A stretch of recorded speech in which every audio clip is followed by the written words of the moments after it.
Yosef was a shoemaker in Hungary. He was drafted into the Austro-Hungarian army in World War I. Also in his unit was a Hungarian sage, the beloved Rabbi Aharon. As Yosef's family lived mostly among Gentile neighbors, it was a special opportunity for him to experience the company of a fellow Jew, and a learned one at that. This was some comfort in the adversity of military service. Yosef the shoemaker explained to the rabbi that his son, his firstborn, a brilliant scholar, had also been drafted and perished in the war. This was a great sorrow to him, but Yosef had a wife and daughters back home, and he was determined to survive. "I know you will survive," said Rabbi Aharon, "and what is more, you and your wife will be blessed with another child." "Rabbi, thank you for your kind wish," replied Yosef, "but my dear wife is beyond childbearing years. Still, I feel blessed to have her and our wonderful daughters." One night, they were camped in a valley in northern Italy. Yosef's commander sent him to a nearby town to acquire shoemaking supplies so that he would be able to meet the needs of the men in his unit. Although traveling alone was somewhat hazardous, Yosef the shoemaker set out on his mission. At night, while Yosef was away, partisans broke the retaining wall of a nearby reservoir. The valley was quickly flooded, and the men of the unit, including Rabbi Aharon, were lost.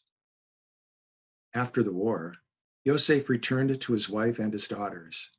To their surprise and delight, that year they were in fact blessed with a son, whom they named Aharon Shalom. Aharon for the rabbi, Shalom for the end of the war. As the years passed, the situation for the Jews and others in Europe deteriorated. Yosef could sense a brewing storm. He was able to obtain a visa to travel to America, but he was not able to obtain one for his wife. Despite the urgings of his friends, he refused to leave with his daughters and son without his dear wife.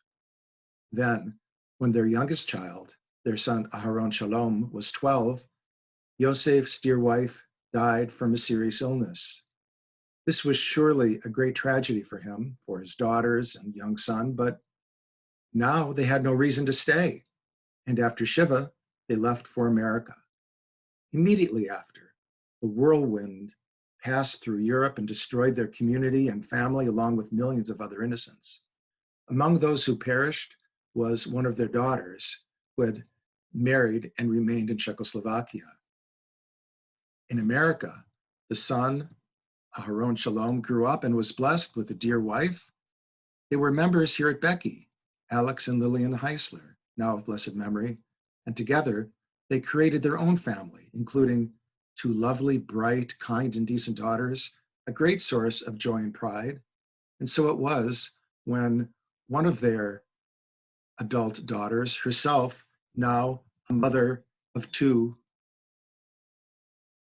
succumbed to a terrible illness, that Aharon Shalom was able, through his grief, one of the greatest sorrows one can experience, to hold a perspective on life that enabled him to see the positive, the goodness, the joy, the miracle, the beauty in his daughter's life and in his own, even though he mourned for her loss.